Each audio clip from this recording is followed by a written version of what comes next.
Between 1945 and 1975, Indochina was racked by one of the longest and most bitter wars of the century.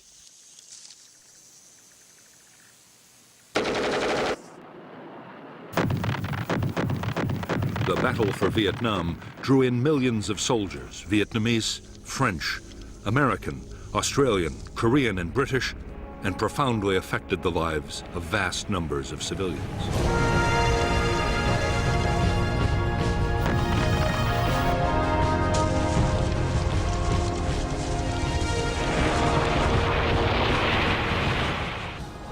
The American War, which lasted from 1960 to 1975, was a conflict fought with extreme ferocity and destructiveness. There was, on the ground, a guerrilla war of firefights, merciless search and destroy operations, and endless sieges, and also an air war of extreme intensity. 8 million tons of bombs wrought havoc on the landscape and people.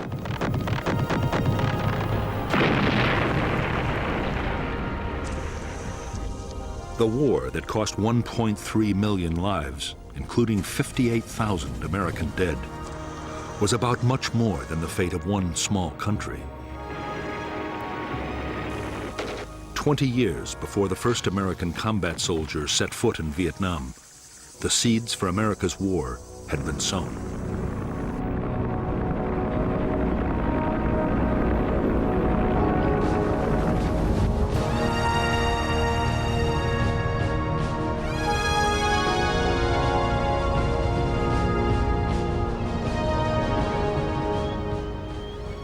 With the partitioning of Europe, east and west, after World War II, the Western powers were on the alert for communist gains in the territories of the old empires.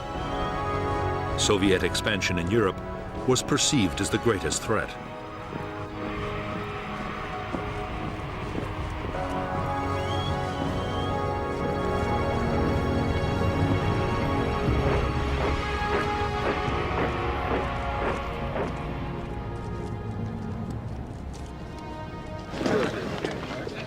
In October 1949, Mao Zedong proclaimed the People's Republic of China. The battle lines of the Cold War were now clearly drawn.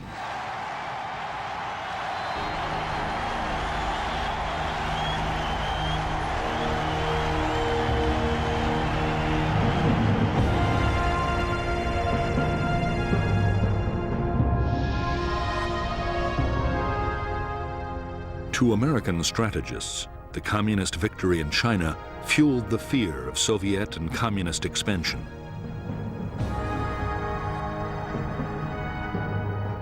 At stake, they believed, were economic interests throughout Asia and the Pacific, and U.S. communication and trade links to the Indian Ocean. President Eisenhower believed that one Asian country falling to communism would bring down its neighbors in a domino effect. Soviet and Chinese power would advance southwards until even the Australian continent was threatened.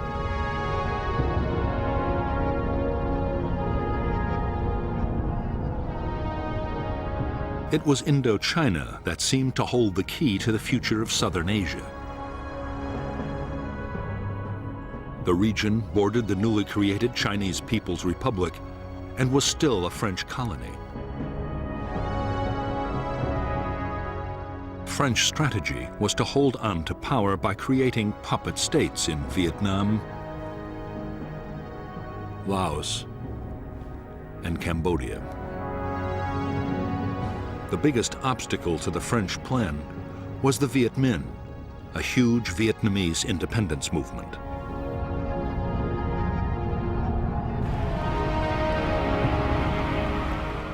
In September 1945, under the leadership of Ho Chi Minh, the Vietnamese League for Independence, known as the Viet Minh, took Hanoi from the Japanese occupying forces and declared independence for the Democratic Republic of Vietnam. In the south, the Japanese surrendered to the British. However, France still considered Vietnam her colony. General Gracie, the British commander, ordered the Japanese rearmed to fight the Viet Minh to retake the colony. Thus the French Indochina War began.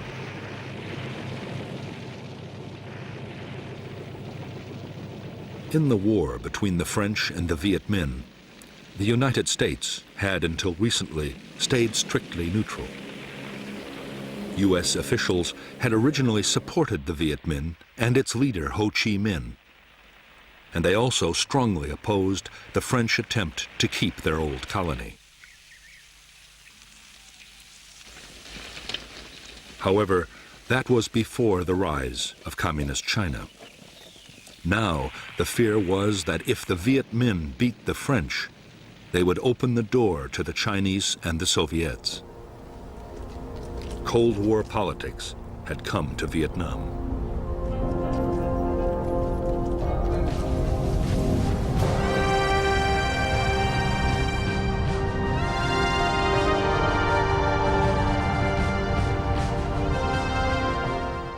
The Soviet Union and China recognized the Viet Minh as the only legitimate government of Vietnam in January 1950.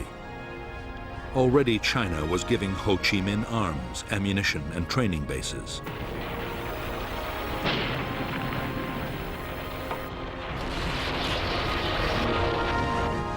The United States, for its part, recognized a French creation, the State of Vietnam, and U.S. President Harry Truman approved a program of military and economic help. But even before the order was signed, the situation changed dramatically.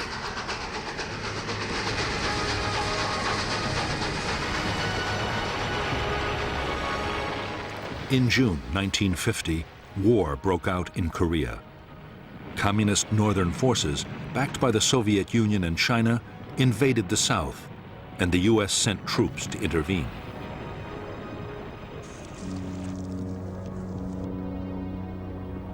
By October, American units were locked in combat with Chinese divisions on the Korean battlefield. Now, it seemed to the United States more important than ever to contain China on every possible front. That meant a massive increase in backing for the French in Vietnam.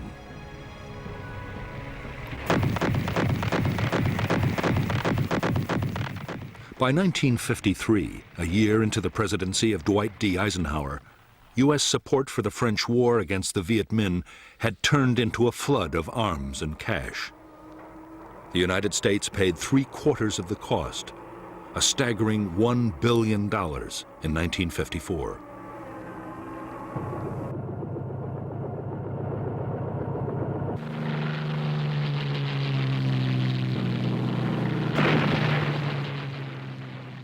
The problem was that even with colossal American aid, the French were failing to beat the Viet Minh. The guerrillas now numbered 120,000 trained troops, backed by 200,000 local fighters.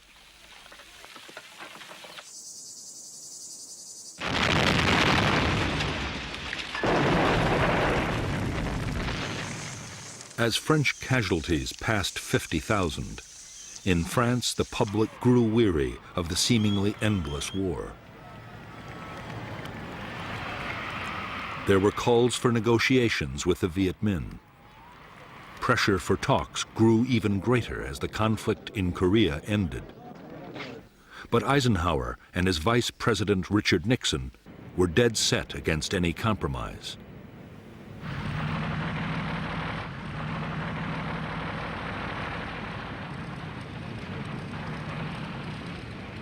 In spite of U.S. opposition, some kind of peace effort in Indochina looked inevitable.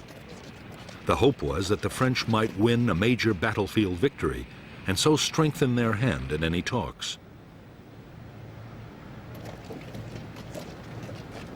The result was a plan for a big offensive in late 1953.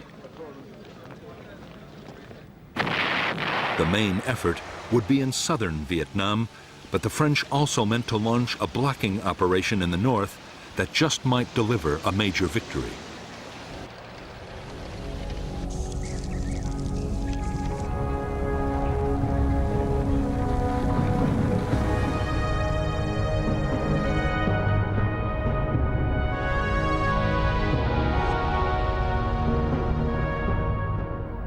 By now, vast tracts of French Indochina had fallen under Viet Minh control. In the northeast of Vietnam, the only French territory was an enclave around Hanoi. The insurgents' main military stronghold was in the Viet Bac, a mountainous region near the Chinese border. To the Viet Minh, already in control of vast areas of Laos, its royal capital, Luang Prabang, offered a tempting target, and the French were keenly aware of the danger.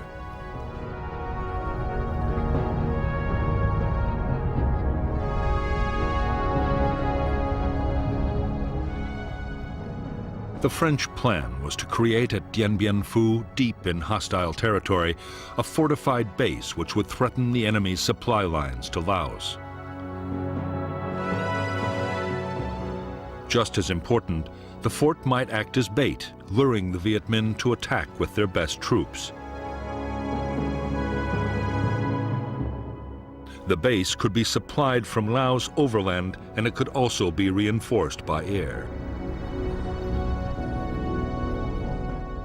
The result they hoped for would be a set-piece battle that would allow superior French firepower to inflict a decisive defeat on the Viet Minh.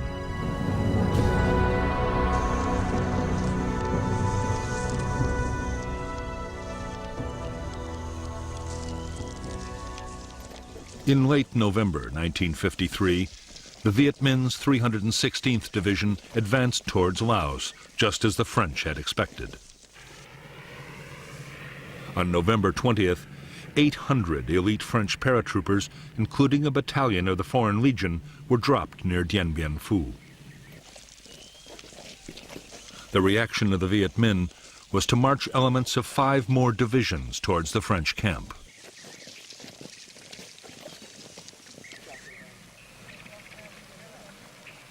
The French paratroopers at Dien Bien Phu quickly set about building fortifications and an airstrip. The idea was to mount offensive sweeps into the surrounding area, but soon the French were forced to think again.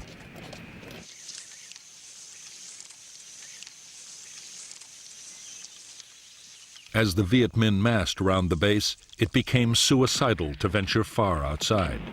Within 2 months, as the noose around Dien Bien Phu was drawn ever tighter, even a fighting withdrawal was no longer an option for the French.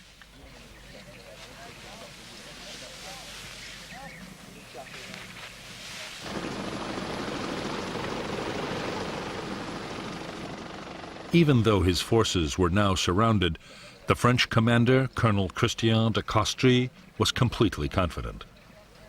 He was certain that aircraft could supply all the base's needs. Only enemy artillery posed any real danger.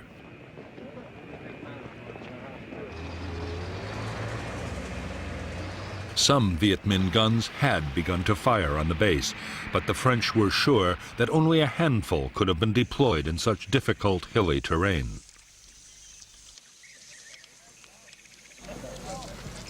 As for Viet Minh supplies and reinforcements, French air power would make sure they never reached Dien Bien Phu.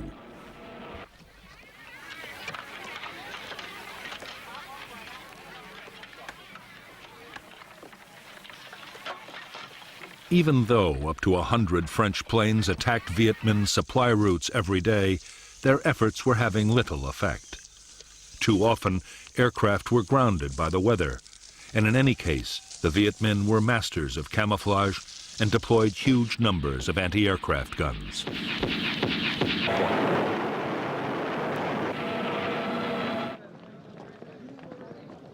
In a massive effort over several months, General Voi Nguyen Giap, the Viet Minh commander, used 50,000 support troops to deploy more than 200 artillery pieces and anti-aircraft guns and a vast supply of ammunition around Dien Bien Phu. It was one of the most extraordinary feats of logistics in military history. To the 10,000 French now inside the base, the realization that they were surrounded by field guns and mortars and 4 deadly Soviet Katyusha rocket systems came as a dreadful shock.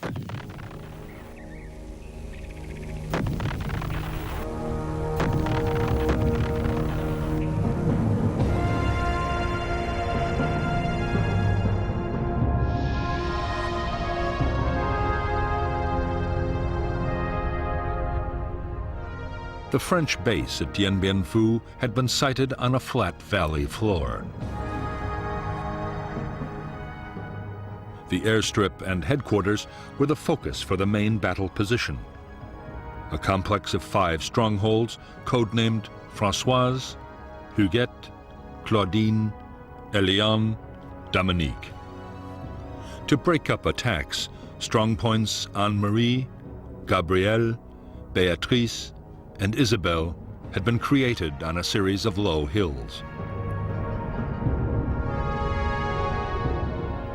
The base was manned by 9 infantry battalions and 2 crack parachute battalions.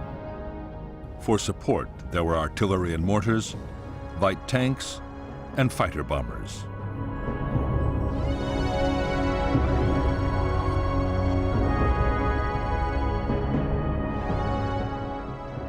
By early March 1954, 49,000 Viet Minh had deployed around Dien Bien Phu. 3 infantry divisions and 2 independent regiments were supported by the field guns of the 351st Heavy Division on the hills to the east, and by heavy mortars on all sides. Anti-aircraft guns were secretly placed to cover the air routes in and out of the valley.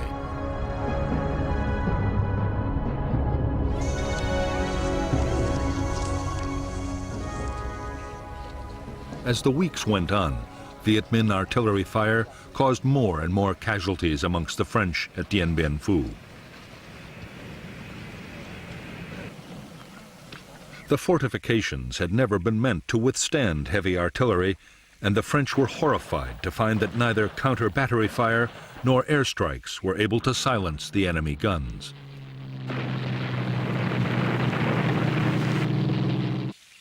They were too well dug in to hillside caves and bunkers, and too well camouflaged. Any day now, the French knew, they would face an all-out enemy attack. It came on March 13th, 1954.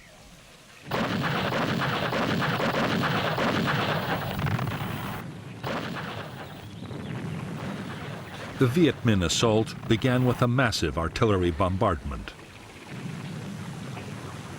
French gun positions in the central area were hammered. In 3 days, after repeated human wave assaults and hopeless French counterattacks, the Viet Minh took the northern strongpoints of Béatrice, Gabrielle, and Anne-Marie.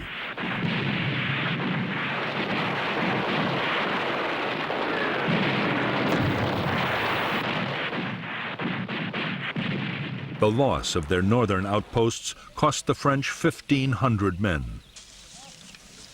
The Viet Minh had suffered much worse, nearly 7,000 killed and wounded, but they had proved that the French defenses could be overcome.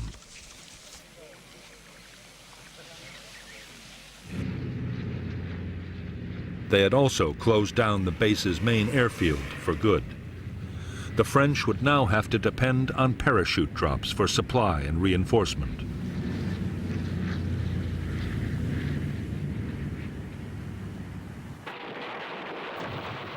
After a 2-week lull, the Viet Minh renewed their offensive.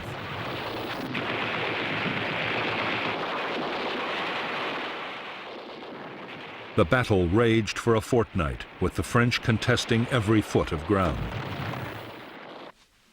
In the end, shocking Viet Minh casualties forced General Giap to pause. Meanwhile, the French situation was getting desperate. Ammunition and food was short, and 3,000 wounded were trapped inside the base in appalling conditions.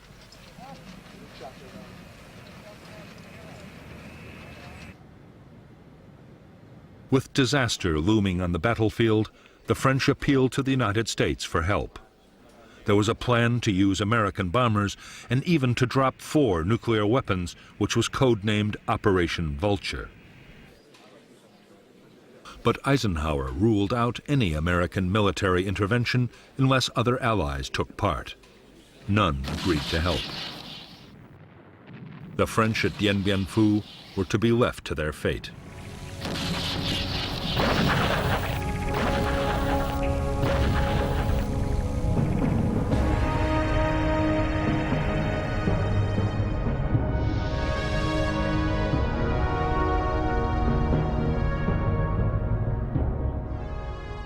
Although the outpost Isabelle was still in French hands, it was by now cut off from the central stronghold at Dien Bien Phu. Besieged by the Viet Minh 304th Division, Isabelle was under heavy artillery fire.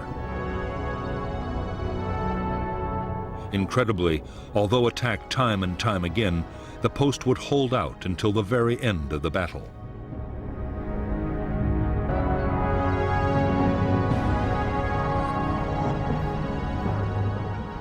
In the central sector, Strongpoint Françoise had been abandoned, and the Viet Minh had captured Dominique along with part of Elian and Huguet.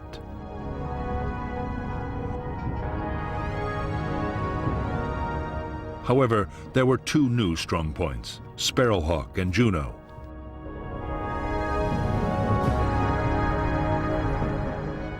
Meanwhile, the Viet Minh had adopted new tactics in an attempt to reduce their terrible casualties. Secretly, they had dug more than 50 miles of trenches, creeping right up to the French perimeter. The final Viet Minh assault came on the night of May 1st, 1954.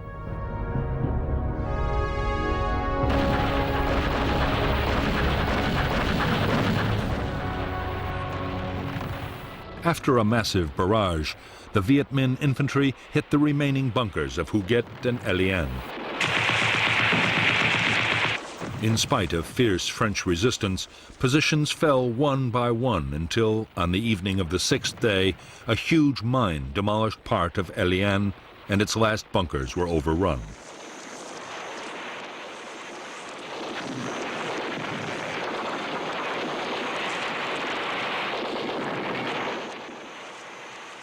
At 5:30 p.m. on May 7, 1954, Vietnamese forces occupied the French command post, and the French commander ordered his troops to cease fire. It was 55 days to the minute since the battle had begun. At Dien Bien Phu, 3,000 French troops had been killed and 8,000 wounded. The Viet Minh had suffered much worse, with more than 8,000 dead and 12,000 wounded. But for them, the outcome had still been a triumph. On the eve of an international conference on Indochina, they had shattered France's resolve to carry on the war.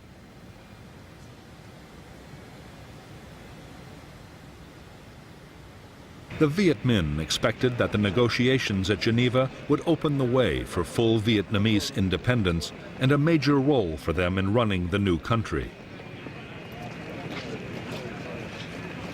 In fact, the Viet Minh negotiators faced bitter disappointment.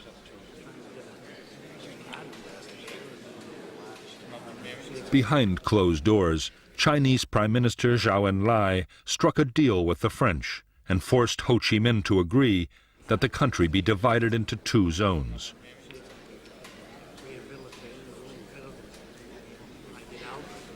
There was to be a ceasefire, but there would be no immediate decision about who was to control Vietnam until elections settled the future.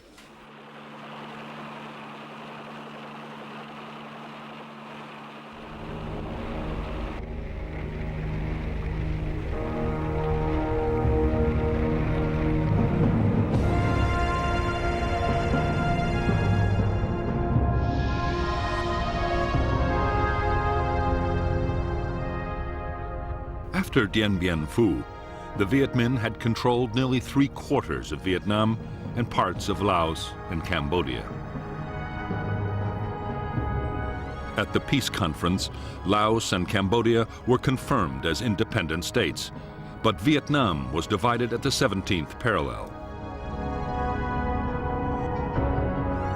The Viet Minh were given control of the northern part, the Democratic Republic of Vietnam, with its capital in Hanoi. In the south, the state of Vietnam was to be run from Saigon. A demilitarized zone was established between the two regions. By agreement, 190,000 French-led troops would be withdrawn from North to South Vietnam. 80,000 Viet Minh troops in the south, mostly Southerners, would go to the north.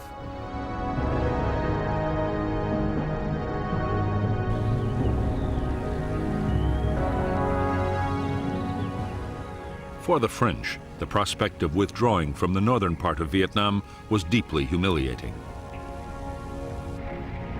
However, they still assumed France would continue to play a major role in the south. The illusion would not last for long. France's role was already being taken over by the United States.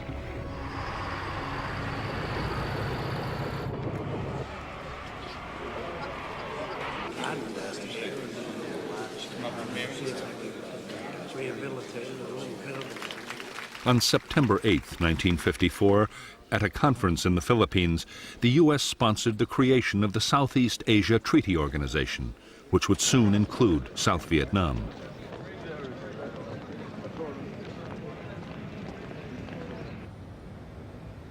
The Americans were now dealing directly with the new South Vietnamese government, led by Prime Minister Ngo Dinh Diem. They had begun to bypass the French completely.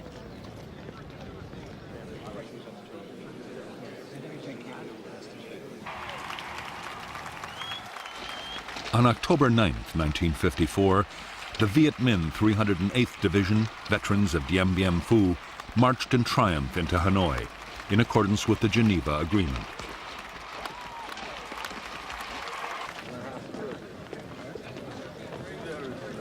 At the same time, the last French troops in the north prepared to leave. With them went 850,000 refugees, encouraged by a CIA black propaganda campaign and fearing for their future under Viet Minh rule.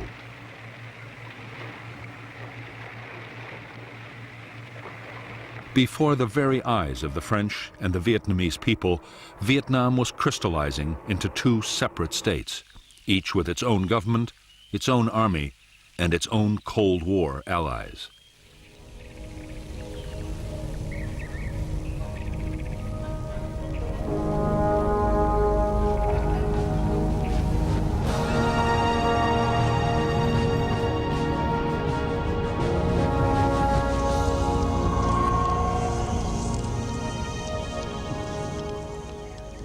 For Ho Chi Minh, the North Vietnamese president, the years following the Geneva Agreement were bitterly disappointing. Ho was adored by millions of Vietnamese, North and South, as the man who'd driven out the French. But he had only won half a victory. South Vietnam, backed by the United States, refused to hold the elections that had been agreed at Geneva, the elections Ho had counted on, in which the U.S. knew he would win, to reunify the country. Everything pointed to the fact that the division of Vietnam would be permanent.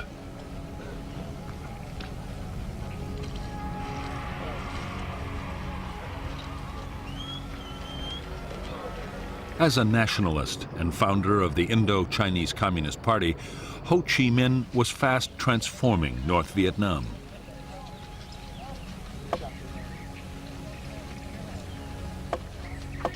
The party took control of almost every sphere of life. The reconstruction of the war-ravaged economy was pushed ahead at incredible speed.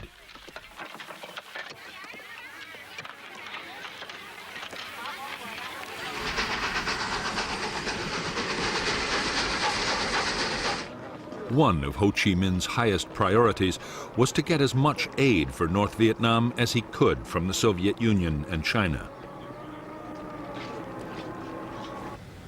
In July 1955 in Moscow, he won promises of cash help for the North to stave off a food crisis. The Russians also pledged to send technicians and military advisors. At the same time, China meant to match or even better the Soviet offer.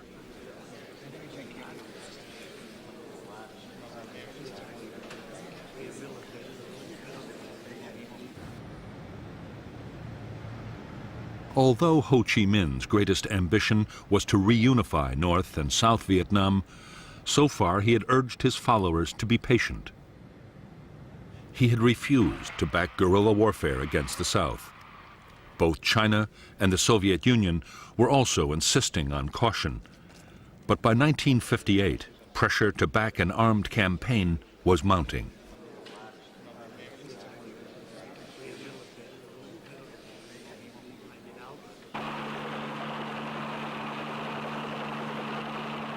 The tens of thousands of southern Viet Minh soldiers who came north after the Geneva Accords were by now restless and homesick.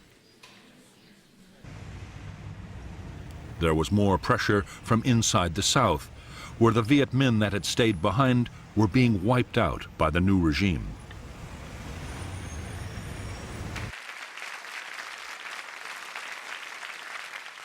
In the northern government, an increasingly powerful faction of Southerners, led by Lê Duan, the Communist Party General Secretary, was also arguing for strong measures. In January 1959, with Ho Chi Minh's blessing, the North Vietnamese Communist Party voted to support armed revolution in South Vietnam. To help the campaign, 4,500 Viet Minh Southerners were prepared for infiltration back into the South.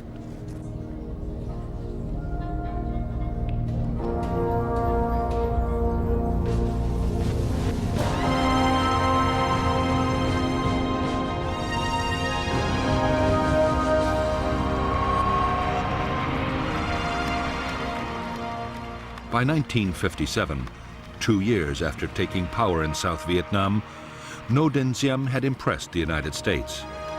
He had used the army forcibly against gangsters and armed religious groups. It had looked for a while as if President Diem could create a viable non-communist state in South Vietnam and win the support of the Southern people.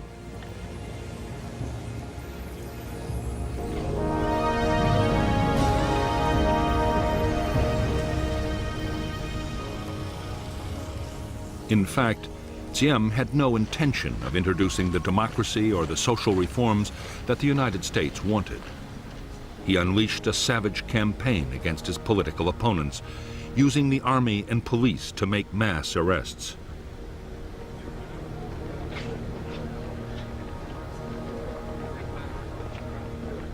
There was widespread torture and summary executions. At the same time, Diem's own family built up enormous wealth and power, while most of the South Vietnamese continued to live in dire poverty.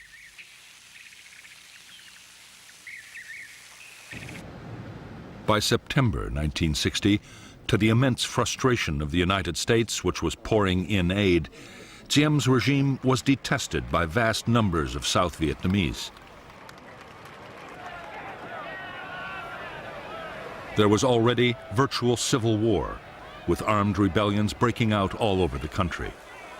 Increasingly, the revolts were being led by nationalist and communist guerrillas, and some trained men infiltrated down from the north.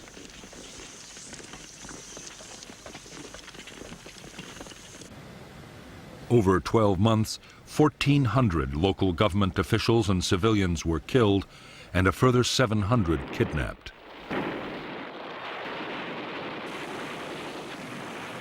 In South Vietnam, the guerrillas began to mount bold attacks on military posts, convoys, and railways.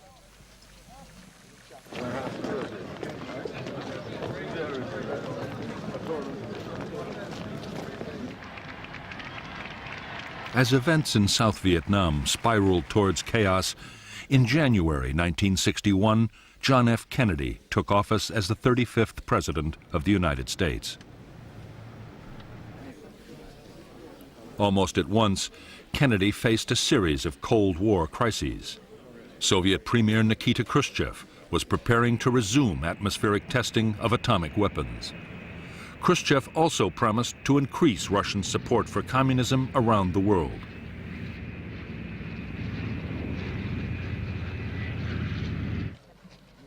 The climax came in August 1961 with a tense standoff in Europe as the Russians sealed off East Berlin and began to build the Berlin Wall.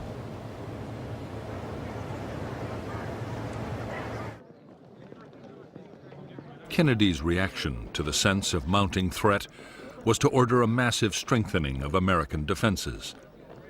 He ordered the call-up of 150,000 military reservists.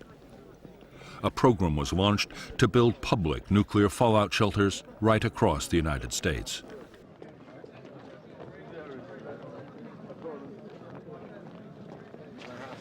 There was a surge in arms production, especially of strategic nuclear weapons.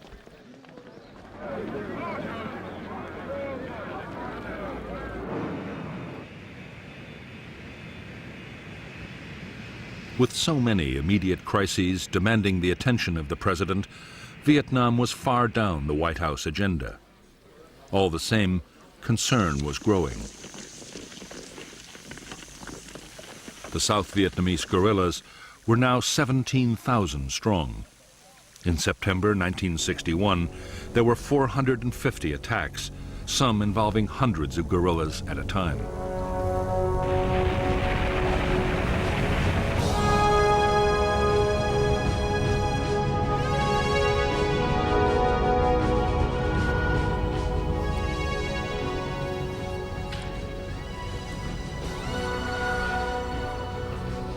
Shortly after the decision to mount an armed revolution in South Vietnam, an organization had been created to control the military and political effort.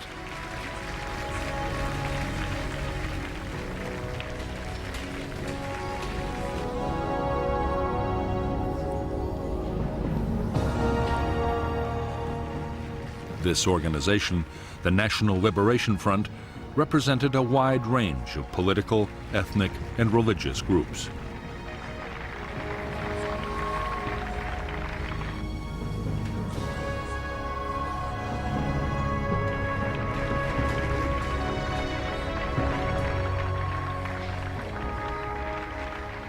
The military wing of the NLF was the People's Liberation Army.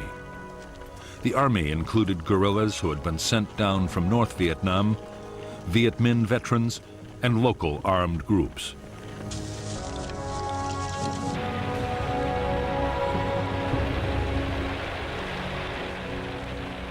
The main purpose of the force was to support the political battle, and the civilian leaders of the front kept tight control. President Diem christened them the Viet Cong, the Vietnamese communists, and the name stuck. The Viet Cong meant to follow the same kind of political and military strategy that had won the war against the French. Politics, diplomacy, and violence would be carefully coordinated so each always worked with the others. For the time being, military activity would take second place to the political effort. Many hoped that a full-scale war would never be necessary. Others, particularly those closely connected with the North, saw a military campaign as the key to victory and expected it to pass through 3 critical stages.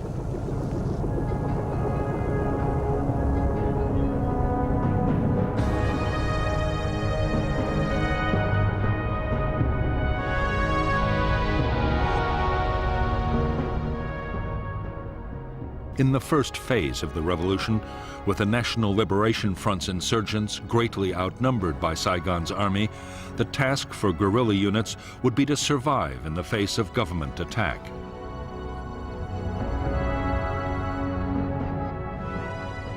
Safe base areas would be created as defensive sanctuaries and as springboards for small-scale guerrilla attacks.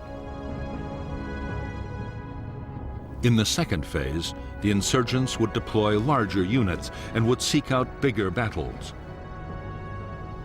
The opposing forces would be more evenly balanced, and under relentless pressure, the enemy would become defensive and static.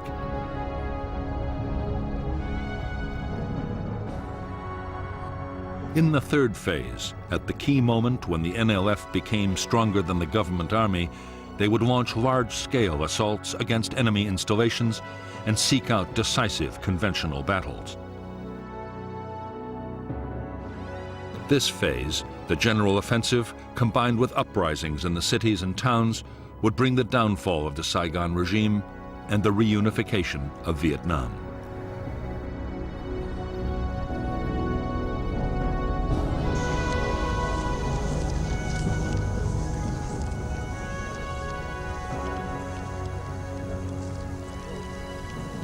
While the revolution was in its early phase, the NLF meant to build up its organization as fast as it possibly could. Political agents founded dozens of associations to bring every kind of support into the movement.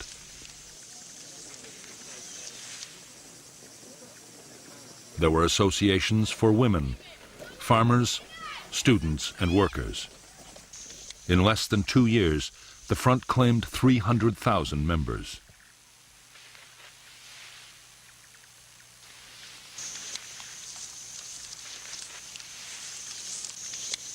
At the same time as it built up grassroots support, the NLF meant to intensify its military operations. Bigger attacks on government forces would gain the movement prestige.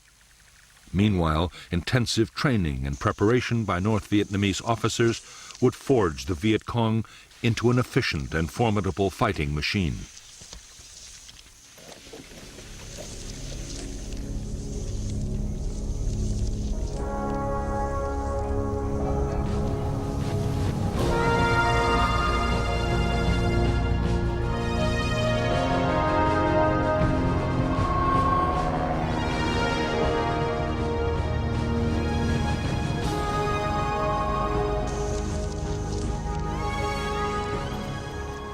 As the NLF tightened their grip on the countryside, the South Vietnamese army began to behave exactly as the guerrillas had expected them to.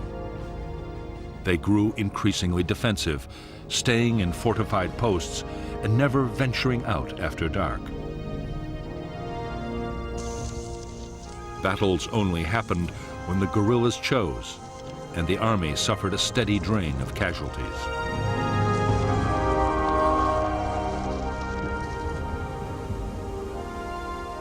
By now, there were 900 American military advisors in South Vietnam, charged with building up and training the South Vietnamese armed forces.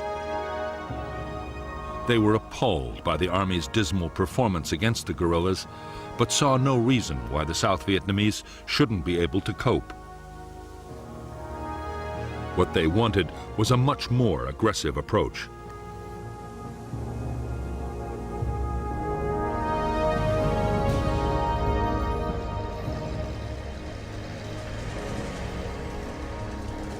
American advice was that the Army should get out on mobile operations and find the bigger enemy units. The Civil Guard and militia could look after local security. The Americans developed a counterinsurgency plan, supposed to better coordinate the different forces, but progress on the ground was painfully slow.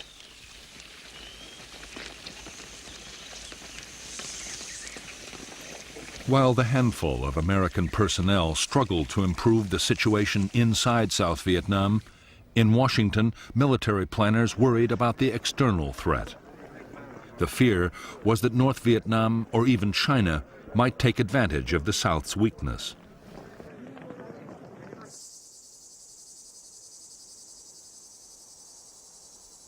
Already, with the approval of the White House, a contingency plan had been drawn up for putting in American combat troops if an invasion looked imminent.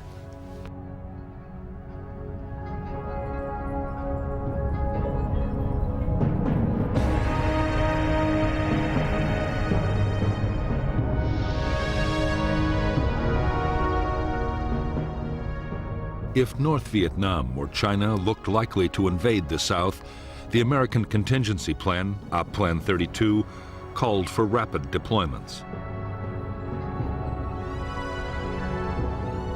A Marine Expeditionary Force would be based at Da Nang, an Army division near Saigon, and another near Pleiku.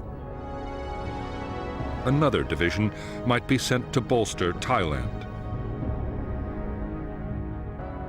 If the invasion actually happened, U.S. forces would be increased by another 3 divisions.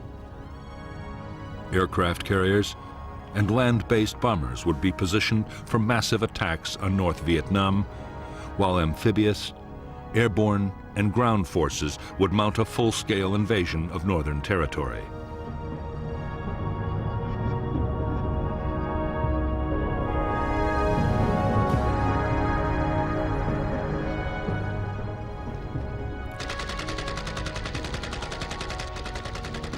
By now, the guerrilla war in South Vietnam looked so dangerous that American military planners believed the country might collapse even without a northern invasion. The Joint Chiefs of Staff, the President's military advisors, argued that the best option was to implement Op Plan 32 anyway and put 3 divisions into South Vietnam. The first 20,000 men would show the United States was serious.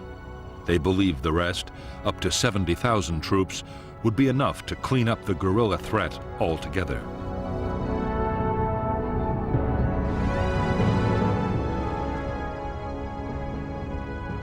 Although the Secretary of Defense, Robert McNamara, was in favor of sending in troops, President Kennedy had no desire to embroil American soldiers in an Asian guerrilla war.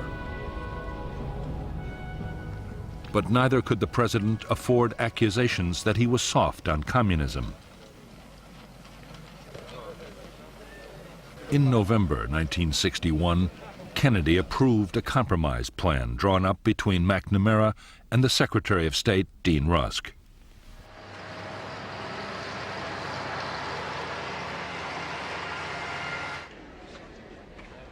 Phase 1 of the Vietnam Plan would see a big increase in financial support for the South Vietnamese Army.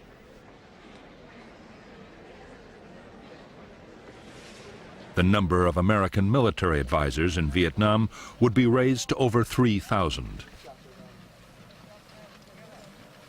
More American equipment would be sent, including helicopters, 300 pilots to fly them, and maintenance personnel. For the time being, the president put off a decision on the second phase, the possible deployment of American combat troops.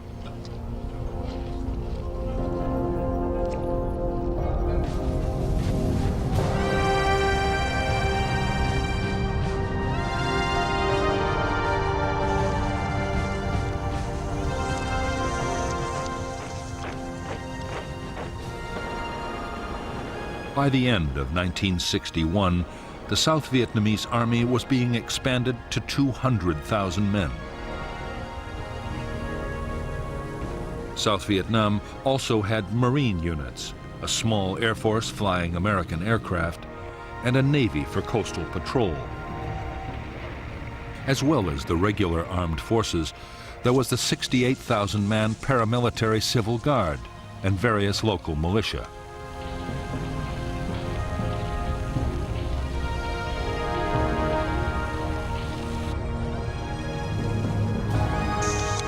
Since the United States had started rebuilding the South Vietnamese Army back in 1955, the force had been organized, armed, and trained to fight large-scale battles. The danger had been expected to come from the North Vietnamese or Chinese armies, not from guerrilla bands.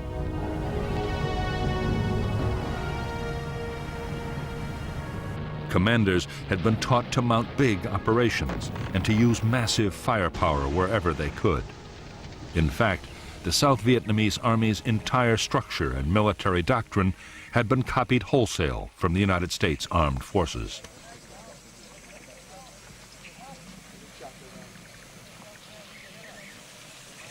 Senior American commanders had no doubt they were teaching the South Vietnamese the right tactics for the war they had to fight. Their main worries were about leadership and morale. President Diem had appointed his generals for their political loyalty rather than their abilities, while junior officers' promotions depended on family connections. As for the men, they were sometimes so poorly supplied they had to steal food. Desertions were running at 400 a month.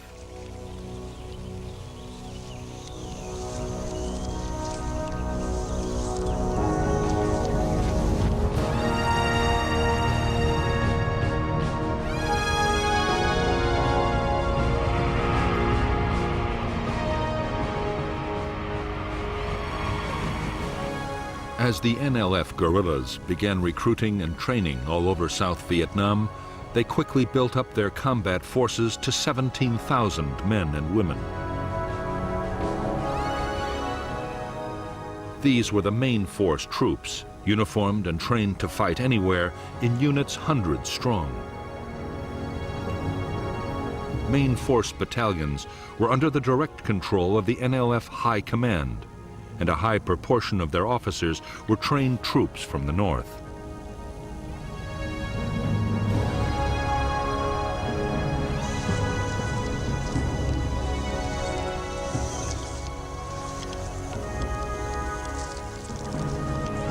The NLF were also creating regional and local forces. Regional troops were controlled by district commanders. They were less well armed and trained than the main forces, but their scattered units could come together to create powerful formations whenever they were needed.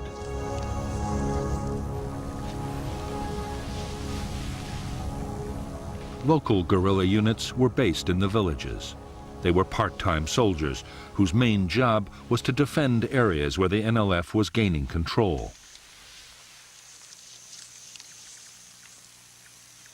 In villages where the movement's influence was weaker, they served to intimidate opponents and show the wishes of the NLF were always to be taken seriously.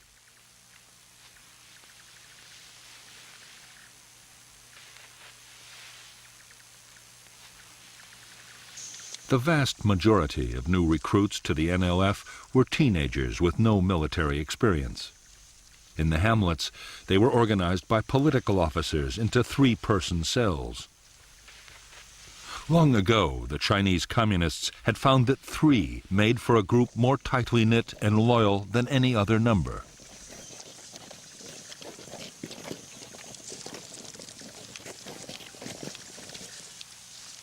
Although some weapons from the north, including Chinese mortars and machine guns, were beginning to reach NLF units, most guerrillas had to use whatever they could get.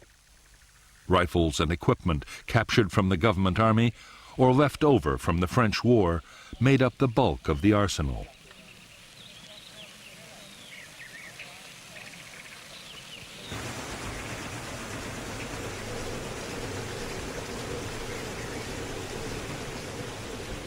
There were also secret factories making small arms and turning out grenades and mines in enormous numbers.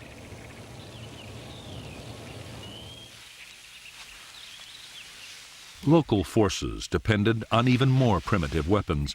Some were designed mainly to frighten intruders, but others were extremely dangerous. Punji traps, sharp spikes hidden in pits, could easily disable an enemy soldier. Punjis were often contaminated to increase the risks of infection.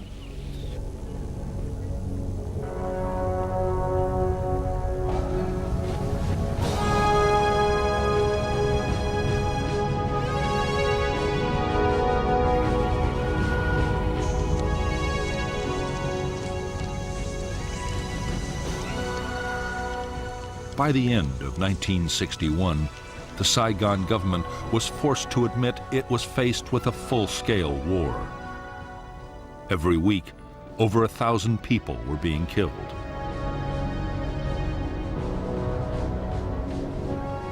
All over the country, the NLF were organizing whole districts along communist lines, controlling education, health, and agriculture.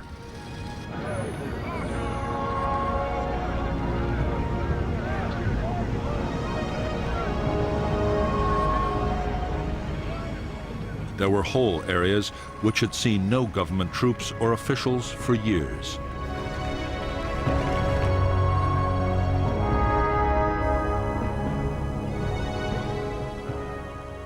In spite of all the setbacks, American military advisors in South Vietnam were still confident the fight against the communists could be won.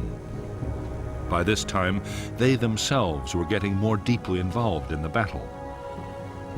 Advisors were strictly forbidden to engage in actual combat, but the reality of war was starting to take over.